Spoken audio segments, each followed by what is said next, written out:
ՄԻՊ-ը հայտարարություն է տարածել մի կես ժամ առաջ, եթե տեսել եք, ու նշում է, որ առանձնազրույցներ են ունեցել, դատապարտյալները նշել են հատուկ նշանակության բաժնի ծառայողների կողմից գործադրված, հենց իրենց պնդմամբ անհամաչափ ֆիզիկական ուժի կիրառման, խցերում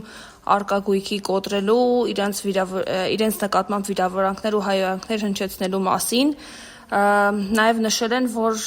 պնդել են, որ այրվել են ոչ թե խցերի ներքնարկները, այլ մեկ սրբիչ ընդամենը։ Այս մասով ինչպես կարձագանքեք։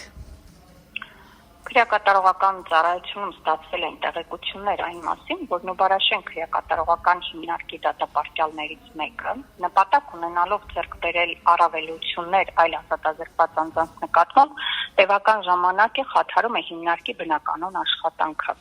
Պարբերաբար ներկայացնում է անօրինական պահանջներ և հրահրում այլ ազատազրկված անձանց նույնպես ներկայացնել նման անօրինական պահանջներ։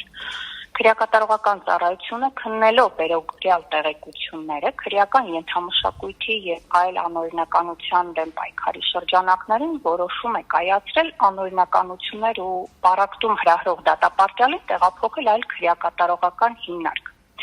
Աջակցություն վերջինիս որոշ կալանավորված անձինք և ցմահ դրսևորել են անհնազանդություն, վնասել են խցերի գույքը, այրել ներքնակները, հարվածել դռներին։ Նուբարաշեն քրեակատարողական հիմնարկի ծառայողներն օրենքով սահմանված կարգով բազմիցս պահանջել են դադարեցնել անհնազանդությունը, սակայն պահանջները չեն կատարվել։ Հետևաբար ծառայության հատուկ նշանակության բաժնի ծառայողները Նուբարաշեն քրեակատարողական հիմնարկի ծառայողների հետ համատեղ ձեռնարկել են հատուկ միջոցառումներ ազատազրկված անձանց կողմից ներքին կանոնակարգի խախտումները վերացնելու ուղղությամբ։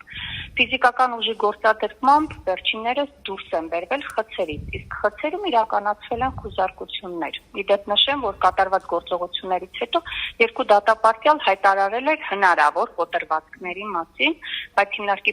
բուժ անձնակազմի կողմից իրականացված ռենտգեն հետազոտության արդյունքում վերջիններիս մոտ կոտրվածքներ չեն հայտնաբերվել։ Բայց ՄԻՊ-ի հայտարարությունում տեսեք միևնույն ժամանակ նշում է, որ ազատությունից զրկված այդ անձանց մարմնական վնասվածքների մասին տեղեկություններ կան։ Որևէ կոտրվածք չի արձանագրվել։ Ֆիզիկական ուժ գործադրել են, ձեռքերն են այսպես ոլորել եւ խցից հանել են։ Դա նկատի ունի գուցե։ Անունները այստեղ շրջանառվում է մամուլում։ Չէ, ես իրավունք չունեմ որևէ մեկի անունը տալ կներեք։ Ամեն դեպքում մամուլում շրջանառվում է Զիլ, Դավո, Մուշեղ, Մանուչարյան, Ոչ, ես իրավունք չունեմ որևէ մեկի անուն տալ կներեք։